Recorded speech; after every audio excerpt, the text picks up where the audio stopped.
What's happening, everyone? Welcome to another LIFECAST. We're sitting here again, me and Paul, and this week we are discussing what is success. How do you define it? I'm looking forward to it. Be really interesting, this one. So we will order 2 beers. We've got Neil. Neil this time. Where's Keris gone? Well, you know what? It's actually ironic. We've got Neil giving us the beers because we're talking about success. He's an Evertonian. There's not much of that to be spoken about at the moment. Depends how you define success. Exactly. You know what? That was good. That you'd think that we'd prepped that. That was quite interesting. You've done that. So I've got a question for you. Do you think I'm successful? I think super successful. Yeah. Would you? Why? But not because of maybe your business. I think been lucky enough to have met your wife, your kids, and I think, you know what? I'll backtrack slightly. What I see, I think you're successful. Thanks, mate. Thank you. You've got, I know your wife, she seems happy, which would make me suggest to me that you make her happy. Yeah. I've seen your kids, and you look like you've got a good relationship with them. I speak to people who work at Sadulo, so I'd suggest that that's going successful. Your mate, you seem happy, and we've got quite a good relationship. You're open and honest, and I can like to think that you're generally happy. So that's the reason. So coming back to that, then. The few things you mentioned there was work, family. You kind of got quite a few things in there, which you would expect, really. But it wouldn't be maybe what you think. I think straight away, Paul Sadulo, yeah, that's successful. I'd say you're successful because, like you say, I feel like I know you a bit more than maybe our last week's episode is social media knows you. Do you think you're successful?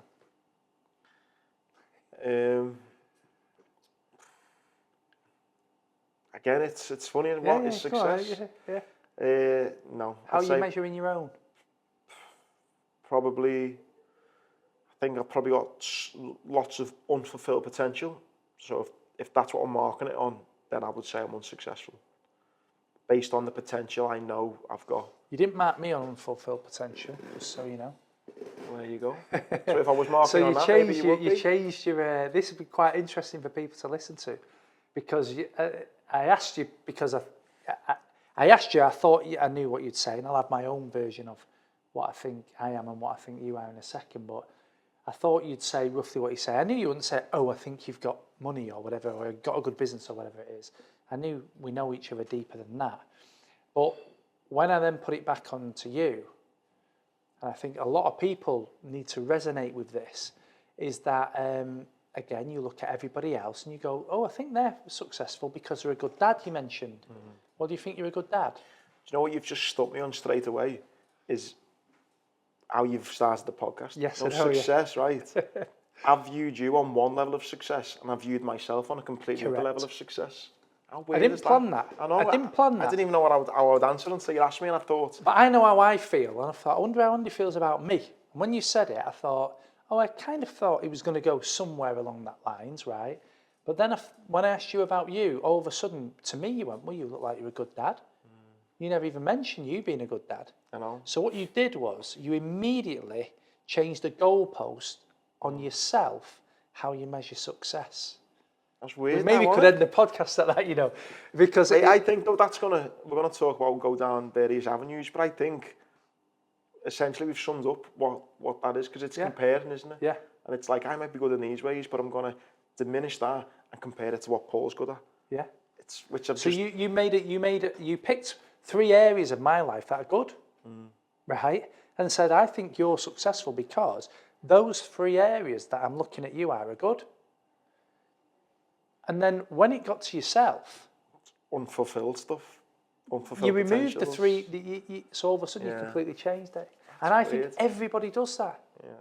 Everybody goes because let's be honest, right? Like some people will look at it and go, "I think you're successful because," and this is I'm being a bit simplistic here because I mean I don't drive a really good car, but look at the car he's got or she's got. But it doesn't actually mean anything to them. They don't actually want a nice car. But they will look at somebody else's best version of themselves and go, well, I think they're successful because of those 3 things they seem to have succeeded at. And then they say, so I think you're successful. But then they look at themselves and they change the goalpost completely. And all of a sudden you start focusing on what you're not good at. Yeah, and you know what? There's so many stories of that, and I think this is a really fascinating one for me because I'm lucky enough that I know some really successful people, and I'd class you in that. And I'd also class you in the next one, what I'm about to say, but there was a point where, and it's probably the same now, I think the majority of people would say success is money. I think money would be high up there on people, Yeah. what people to say. I reckon, right, I know more millionaires in my phone than I do people who are genuinely happy. So that would then actually make an argument that it's harder to be happy than it is to be a millionaire. Yeah. But success to everyone is being a millionaire, which you could argue is really hard for a lot of people. Yeah. But actually, what I come to know on my phone, I reckon I know more people who have got that millionaire status than are actually genuinely happy in my phone. Well, I can tell you now, most aren't. Which is crazy because we live in a society where success is measured on, doesn't fucking matter how happy you are, or what your family life's like and what your purpose is, what's your bank balance look like, what's your car look like, what's your watch look like, which is probably the fucked up thing that'll come from this session. And lots of people will do that. But when you look at happiness, what I mean, you use different barometers on me than what you used on you. So if you think about that now, and you're on the spot a little bit, what is your measurement of success? I'll be honest, my measurement of success is purpose, and you are someone to me that's got his purpose. You've got your family, but I think for you, you know, you like to see yourself, you know, Sadulo, I think your brand and your drive and Sadulo and what you've kind of, you know, you took it from, that's something where I look and I go, that's a success. You know, I think family and purpose. And your purpose could have been anything. Do you think I'd be successful if I had loads of money, but lacked morals? I personally wouldn't view you as successful if that was the case, no. No. But given how I know you and, you know, how you operate and the friend that you are, that's why I'm kind of on the verge of saying I'd class you as a success, because your purpose everything you do and the way you live your life, whether that's in business or in friendships and family, it seems to be that way. So I'm definitely not one of those people who looks at someone and sees them driving a nice car or a watch and stuff and thinks they're successful. I'm a bit jealous of the success that you've got with your purpose, because you're so driven and you're so successful in that sense, is why I would say you're successful. Comes at a cost, doesn't it? That kind of drive. So, well, yeah. So I could argue, if you are constantly under pressure, 7 days a week, most of the time you're awake, is that success? It's purposeful. The rewards might even come. But is that success? I guess it comes then back to my barometer, doesn't it? Yeah. Because I'm saying if purpose... Well, yeah, but if I'm judging Paul Cheatham on being successful by what his purpose is like, well, yeah, you've maxed out, you've got your purpose, you're there. But actually your barometer might be, am I happy with this type of stress and anxiety I'm putting myself under, and it's maybe not successful. But do you think you're successful then? No. Really, yeah? No. Is that down to my answer, unfulfilled potential? You think you can do more? I think there's lots of things. I think a lot of us, when we're from working class backgrounds, we have an imposter syndrome. My very first job when I was at college and uni was pushing trolleys around the car park at B&Q. And I always remember a guy called Alan Gregg came to me and said, I've never seen people push trolleys like you before. You're the hardest working trolley guy in the history of B&Q. And I remember him saying to me, and I didn't know what to say. I couldn't take the compliment. I couldn't take the fact that I was a hard worker. I know I'm a hard worker, but I couldn't take the compliment because of that imposter syndrome. So I think there's a lot of us that suffer from that. I think in some cases it's a tool. I think some cases... Don't get too big for your boots almost. I agree, and I think a lot of us from places where you grow up and you're not given stuff, I think we err on the side of imposter syndrome more than we become. I think most people err on that side more than they become, have an overinflated ego. Oh yeah, definitely. Yeah. So I don't know. Have you ever have you ever felt that imposter syndrome? Yeah, loads. Yeah. I think just because of the nature of my job, people only see a snapshot of my life. And let's be honest, the bits I get on stage and I talk about are the bits that I want you to know about. Do you know what I mean? Yeah, So, of course. so I get up and tell a 45-minute story. And funny old thing, it's all the good bits. It's not the bits where I fucked up and it's not the bits where I It's failed. never celebrate MasterChef, is it? We don't ever talk about that. You know, making gravy, getting beat by Joey Essex. It's all about climbing mountains and breaking records. So naturally, people think, wow, what a guy, what it is. So, and I've had it where people have come up to me and have said really nice things and said, wow, you're such an inspiration. Wow, what a man. Can I get a photo? How long did that take? Sorry to interrupt you. There must have been a point where, because if some people say to me, can you speak? I think, what do you want to hear me for? What can I offer this? So there must have been a point where you did it and you thought, how's it going to go down? I feel a bit of a dickhead. And then you grew into it. How was that? Well, I tell you, you're talking about imposter syndrome. I didn't even know this was a career. I'd done one of them, and then my teacher said to me, so what happened was they said, Andy, can you come in and speak to the year 11s? And I'd done that, and I think I might have mentioned this on another LIFECAST. And I started off as a favour. I went to a school, spoke really informally, done it again. And then the school secretary rang me up, said, can you come and do another one? This time, can you wear your uniform and all your medals? I thought, I'm not getting fucking dressed up to speak to 20 kids in a classroom. She said, no, this time it's in Bootle Town Hall in front of 700 people. And then I was like, fucking no. Yeah. Spoke to my old English teacher, done it, got a standing ovation, walked off stage feeling 10 foot tall, felt great. My teacher said, you could do this for a living, you know. I said, do what? People pay to listen to me? He said, oh yeah. Went to see a life coach. Yeah. Sat down, said, this is my story. She was like, wow, and you're obviously going to recover and go on and achieve things. You know, your story's got to grow and change and, you know, we can add to it and stuff and da-da-da. So I said, is this a job though? I mean, what to... She said, oh yeah, you can earn X amount an hour for this. I said, fuck off. Yeah. This isn't it like, people aren't going to pay to listen to me. Yeah. Oh yeah, they will, yeah. So I kind of couldn't believe me lucky stars when I was getting paid to do this. So then as the years went on and then I maybe got noticed having a beer and stuff and people would say, oh, you come into my work last week. Because I know the reality of my life and my failures and my, you know, problems, if you like, and challenges, I could not fathom the fact that someone was telling me how amazing I am, how inspirational I am, how much I've overcome. Because I'm sitting here going, you don't know, I'm a fucking idiot.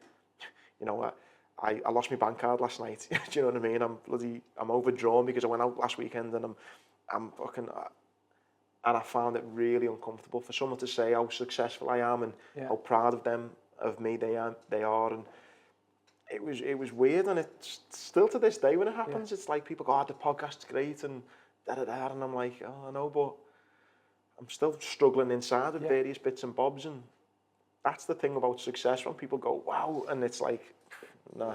So I think there's a few things already. There's two things already I noticed. Number one is you'll bring yourself down naturally. I don't mean you, I mean us. Like the listeners must resonate with this. You'll automatically look at other people and think that's their best point, so they're successful. Now I'm going to look at me. I don't live up to them. They don't pick their 3 best points or whatever. It's even important to them. It's actually more than what the best points are. So you put yourself down, bring yourself down, and the second, and then so you're constantly in a position where you look at other things, and so you get back to the imposter syndrome, where you would look at even somebody saying you've done a good job pushing trolleys around the car park, or you're a motivational speaker, and you'll bring yourself down. So naturally, I think as humans, when we look at what is success, you look at other people completely differently than the way you look at you. One thing I will say in there is where I want to know what you, because again, whether we're right or wrong in this for our barometers, if you like, I do think you're incredibly successful. You are one of the most successful people I think of if I think of success. So I'm particularly keen to hear your answer on this. And it feeds back into what I've just given you as my answer.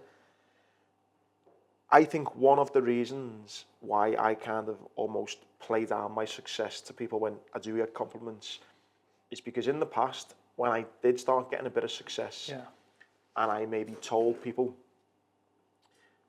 people judge me differently.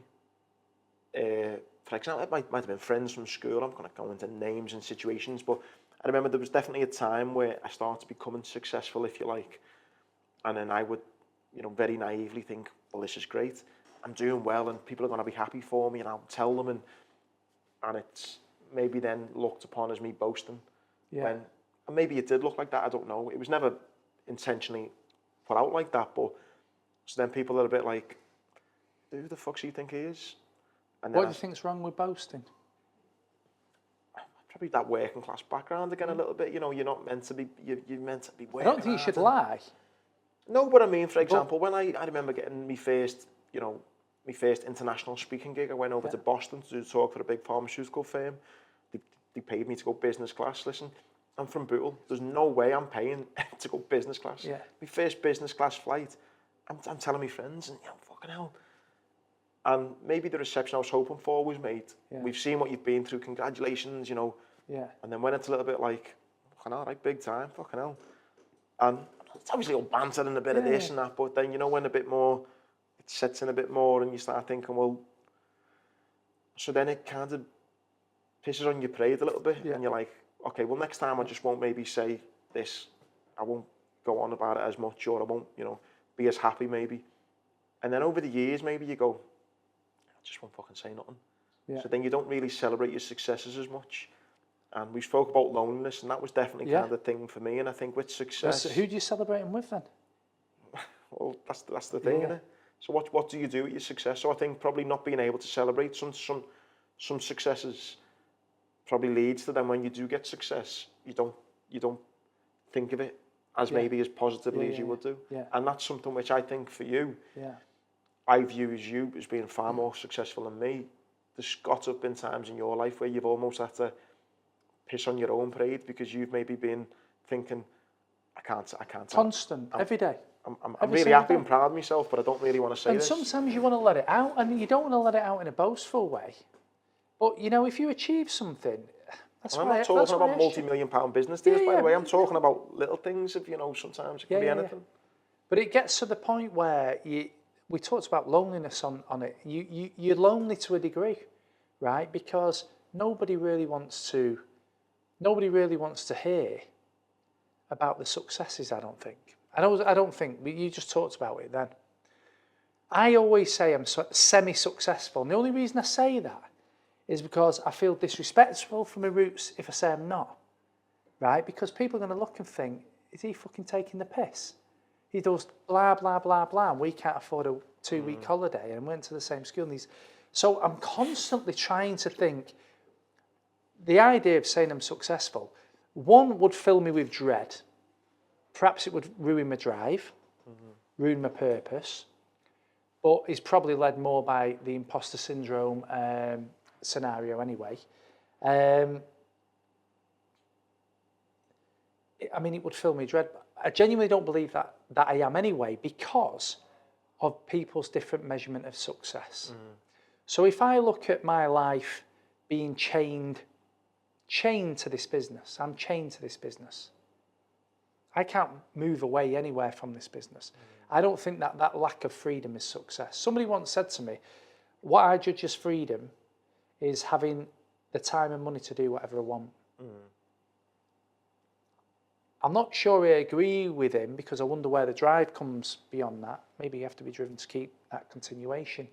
But I am certainly in his measure of success. He probably sees me in his rose-tinted glasses version of me as a success, even though his definition is having time freedom. I have zero. The two things I'll say on that, I think Jurgen Klopp, funny enough, right in back to Liverpool, he said something like, there's a great quote of him, and he says something like, he says, when I was young, he said, I had loads of time with no money. It's a big quote, it's brilliant. Yeah, and then I got a bit older or something, and I said, I had loads of money and no time, and then he said, something like, he's going to get a bit older, and he said he wants to walk away from football at like 60 or something, because he wants to have his time and his money and actually do something with it. There's a better Well, you've got no time. I won't be able to get that right, but in the end, you end up with no time and money. So you just end up going through and you don't end up with any of the balance, really. And the other thing I will say, and I will kind of, she won't listen to this, so it's fine, but my sister, She's very much one of these people, and she'd be like, so she'd look at you. She knows I'm obviously friends with you. Speak about you, and it was so interesting. We spoke about this last week about success, and I think it was when we come back from Marbella, and I started just been to away with Paul. I said, "Oh, your house is amazing and it's great," and she's like, "Wow, he's smashed it. He's this, he's that, da da da." And so she's got a very much attitude of he is super successful. He's got his own rules. He can do what he wants. He can fucking, if he wants to fuck off tomorrow, he can, and this and that. And that's her attitude of what success is. Yeah. And I remember speaking to you last week, and I said, "Oh, I feel a bit of a pressure." I said, "We've got a producer who works for the podcast," and I said, "I'm like, almost feel like obviously I'm paying someone, so he like then looks at me to get paid every month, and there's a pressure there on me." And then you said, "Imagine if I can't be asked going to work on Monday. There's how many staff should do? Like what? 200, 200. The wage bill that comes with. Yeah. Fuck me. Like the pressure of that. Is that success to have that pressure? Because people think, you're so right, people think like, they could judge you on success as, well, he owns a jeweler, if you want to fuck off. There's nobody in this organisation that can do that less than me. Yeah. And that's what I think. Everybody's got the ability to have holidays. There's no way I take, well, I don't. But even if you do have a holiday, because it's your baby, I don't it's your think I have 1 day holiday. You don't Seriously. 100% I might be away, but there isn't a minute. There's more than a minute, but there's not 2 hours consecutively. No. And that's what I mean. Don't ever on one day think about what's going on. But people think, Paul Sadulo, I don't know, he might have seen your place in Marbella. Yeah. Wow, smashed it, super successful. But knowing you as I know you, I would not want that. Yeah. Because it's fucking like, there's no switch off from it. I think we said this before, either on the last podcast or in between. It's be careful what you wish for. Yeah. And I think people should take that approach a little bit more when they look at what is success and what's not.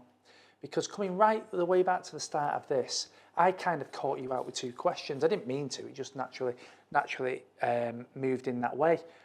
But in reality, for every yin there's a yang, for every positive there's a negative. It doesn't work like that. It works like that in that there's got to be a balance, right? So what are you willing to give to get?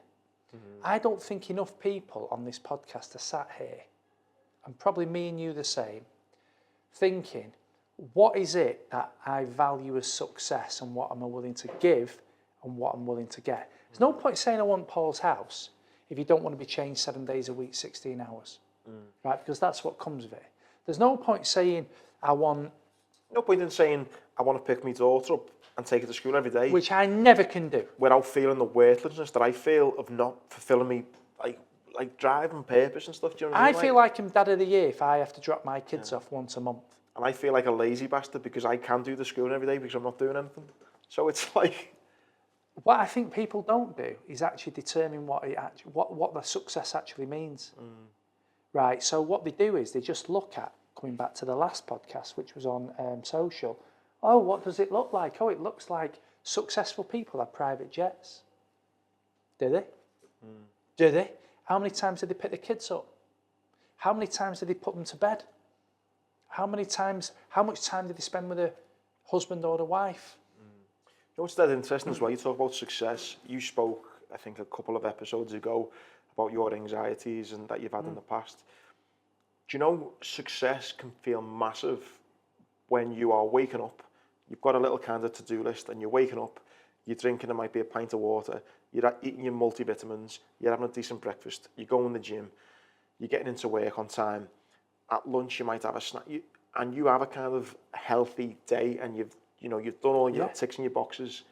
That's success, really, isn't it? Yeah. And I think sometimes we put so much pressure on your successes need to be, I want to climb Mount Everest, I want to build a business to this. I think sometimes if you can take your successes as, you know what, I've been good with my diet today, or I've managed to do this today, and break them down into daily little goals, successes, I think they bring just as much happiness sometimes as the big ones. So you won a couple of weeks back your case that you've been working on against the military.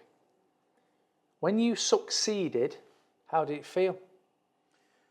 Well, I didn't think about the money, and I didn't think about how happy I was. Yeah. I was just so fucking relieved that it was over.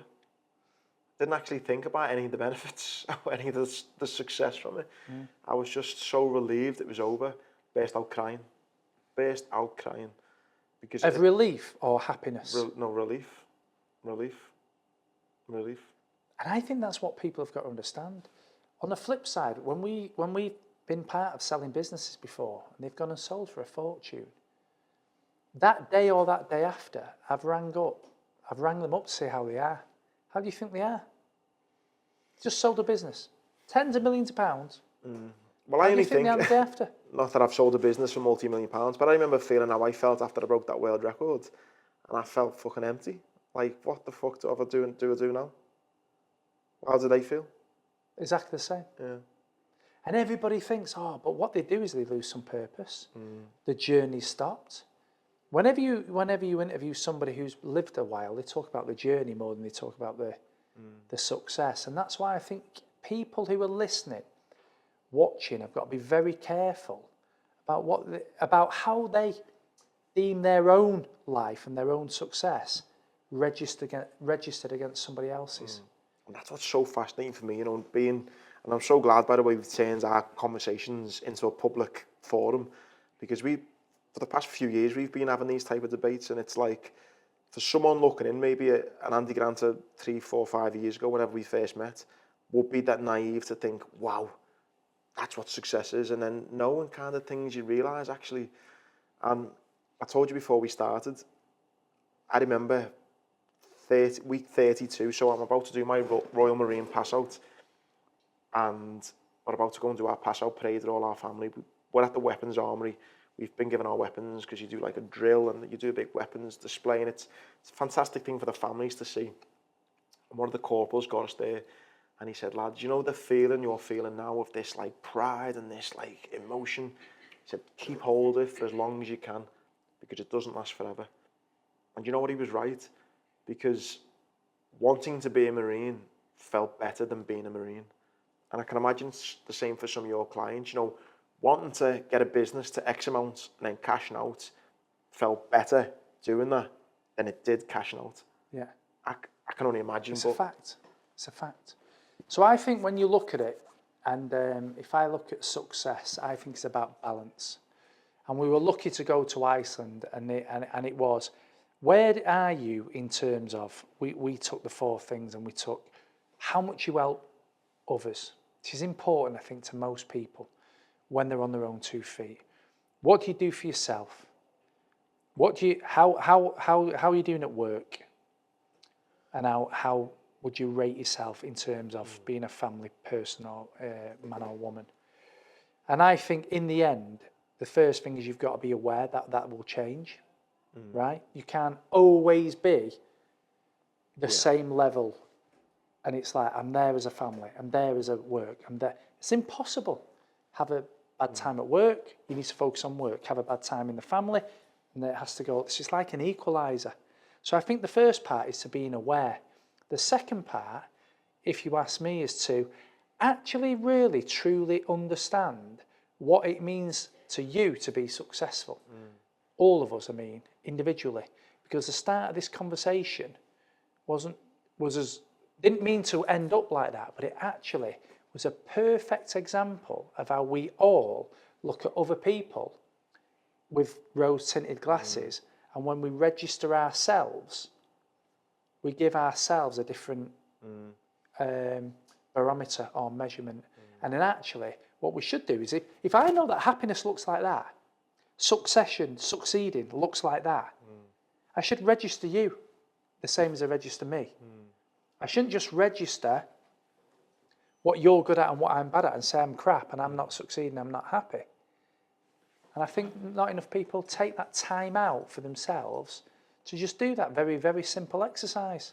And I think we've spoke about it on other episodes, but success is, related to happiness and to mental health, because it's how we're judging ourselves, and it's how, unfortunately, society's judging us, it's how social media's judging us, etc. So what I actually want to do to you is, I went on a podcast a few years back, actually, and this guy, he asked me a question at the end, which a little bit, you could say, is is about success and all that. And he said, how do you want to be remembered? Do you want to be remembered as a successful family guy, a successful businessman? I mean, when it's all said and done, what do you think success would be for you?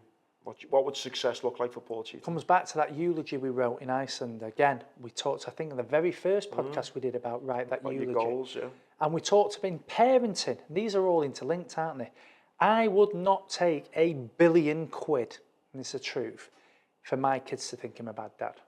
So there's the first part, right? So again, it comes into balance. And I think for me, I would like to be remembered, and I have a legacy goal and a legacy desire to help as many people as I can. And at the top of that, the priority will be the family. And then after that, it will be the next level. And after that, will be the next level. And hopefully, I want to build this business. I'm driven to build this business to a point where we help people that don't even know who the hell I am. That's my goal. That's why we keep opening. That's why we keep driving. That's cool. Right, that's my goal, is they don't know that. You know, we did 15,000 Christmas presents to kids, and they don't know who Adam is, or Neil is, or Vic is, or Andy is, or Paul is.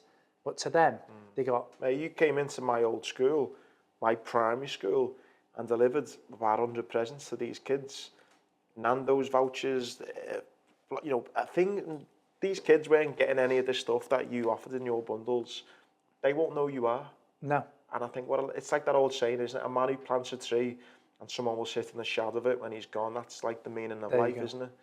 There you go. You know, and I think if success can be like that and looked upon those 4 pillars of, you know, what you're doing, I think you're not going to go far wrong. I want to knock it back to you before we finish. What does it mean to you?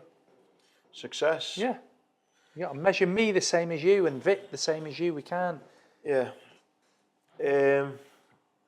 Success for me is, I'd say, is freedom.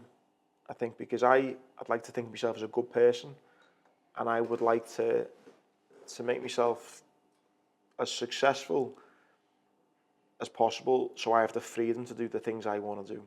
And the things I want to do is be a good dad.